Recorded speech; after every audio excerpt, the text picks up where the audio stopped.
GadgetsBoy MWC coverage is brought to you by Vodafone UK. Samsung just introduced the Galaxy S9 and the S9 Plus. We'll take a look at what's new and if they're worth upgrading to or changing your devices for.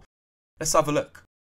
The new S9 is all about three things: the camera, entertainment and connectivity. Samsung has added and improved in those areas to ensure a great user experience. So first up, let's take a look at the camera. One of the main things people use their smartphones for is low light photography. So, you know, those night outs, or if you live in London when it gets dark quite early, or just indoor photography. So with the new S9 and S9 Plus, you get a camera with f2.4 for daylight photography, and it can go up to f1.5 aperture for low light as well. It's the lowest aperture ever seen on a smartphone up to date, capturing 28% more light compared to its predecessor. To prevent noisy images in low light, Samsung also improved their multi-frame noise reduction from 3 shots when taking photos to 12 shots. So it does this without even noticing. A combination of these features should result in sharp, bright images with less noise in low light.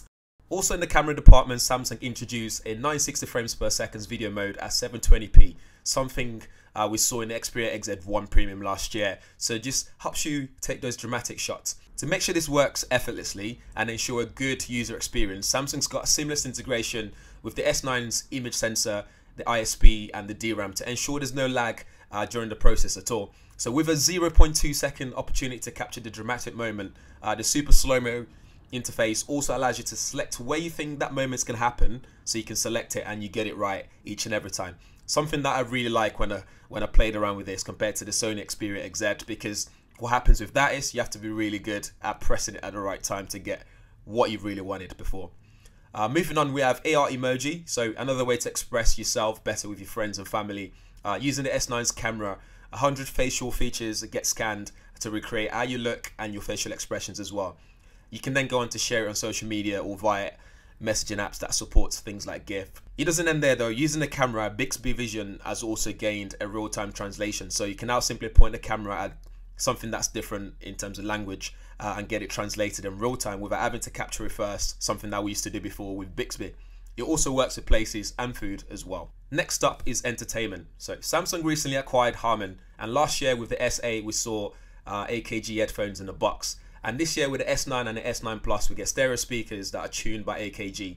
And this is combined with Dolby Atmos as well for the best immersive experience possible. To avoid any distractions, the screen edges has also been pushed a little bit further down, although very minimal, you'd probably never notice it. And the eye has also been further hidden, so you get zero notch. So when in landscape mode, the whole screen now adapts as well, so you get a really full immersive experience when you using the S9 and the S9 Plus. Finally, we have connectivity. So to further Samsung's pledge to have more things connected, the S9 and the S9 Plus comes with SmartThings app built preloaded already, Smart View and Samsung Connect, so you can integrate with anything that's SmartThings enabled. For example, your phone will know when you're home, so you can share things with your TV or smart fridge, for example. For those who wanted to use the S9 or the S9 Plus for work, Samsung DeX also got a little bit of an upgrade as well. So the DeX dock system has got a new design, so you can lay it flat in order to use it. You can use it as a touchpad, keyboard, and is much more customizable for work purposes. If you're not sure which one to go for between the S9 and the S9 Plus, the S9 has a smaller 3000 mAh battery compared to the S9 Plus's 3500. The S9 Plus gets a dual OIS telephoto lens at f2.4 and a bigger 5.9-inch Quad HD Plus 18 by 9.5 display. Overall, the S9 and the S9 Plus carries the Galaxy DNA.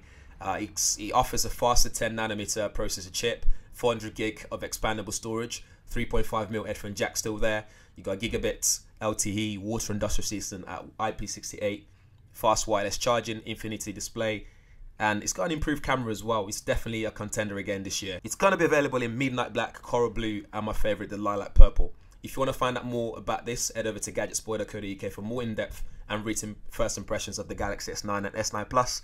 And if you want to know more about pricing, also check out the link. There's so much offer available at Vodafone.co.uk. Catch you guys in the next one.